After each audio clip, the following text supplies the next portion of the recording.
Brought to you by Penguin.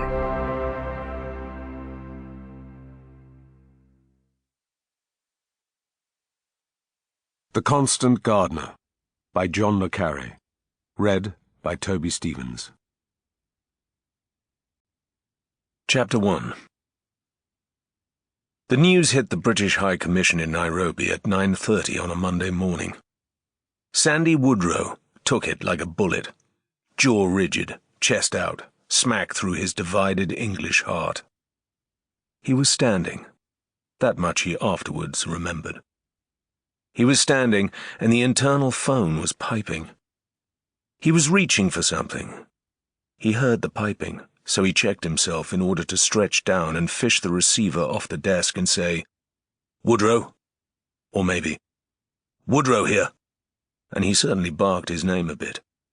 He had that memory for sure, of his voice sounding like someone else's, and sounding stroppy. "Woodrow here."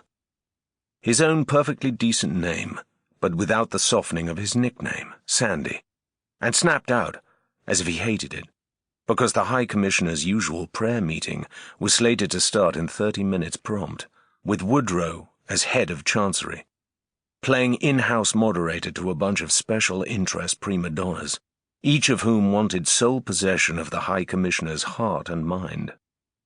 In short, just another bloody Monday in late January, the hottest time in the Nairobi year, a time of dust and water shortages, and brown grass and sore eyes, and heat ripping off the city pavements, and the jacarandas, like everybody else, waiting for the long rains. Exactly why he was standing was a question he never resolved. By rights, he should have been crouched behind his desk, fingering his keyboard, anxiously reviewing guidance material from London and incomings from neighbouring African missions. Instead of which, he was standing in front of his desk and performing some unidentified vital act, such as straightening the photograph of his wife, Gloria, and 2 small sons, perhaps, taken last summer while the family was on home leave. The High Commission stood on a slope, and its continuing subsidence was enough to tilt pictures out of true after a weekend on their own. Or perhaps he had been squirting mosquito spray at some Kenyan insect, from which even diplomats are not immune. There had been a plague of Nairobi eye a few months back, flies that when squidged and rubbed accidentally on the skin could give you boils and blisters, and even send you blind. He had been spraying. He heard his phone ring. He put the can down on his desk and grabbed the receiver. Also possible, because somewhere in his later memory there was a colour slide of a red tin of insecticide sitting in the out tray on his desk. So, "Woodrow here," and the telephone jammed to his ear. "Oh, Sandy, it's Mike Mildren. Good morning. You alone by any chance?"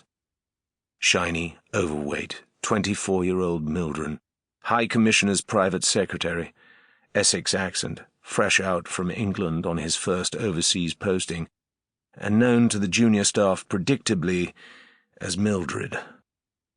Yes, Woodrow conceded. He was alone. Why? "Something's come up, I'm afraid, Sandy. I wondered if I might pop down a moment, actually." "Can't it wait till after the meeting?" "Well, I don't think it can, really. No, it can't," Mildred replied, gathering conviction as he spoke. "It's Tessa Quayle, Sandy." A different Woodrow now. Hackles up, nerves extended. Tessa.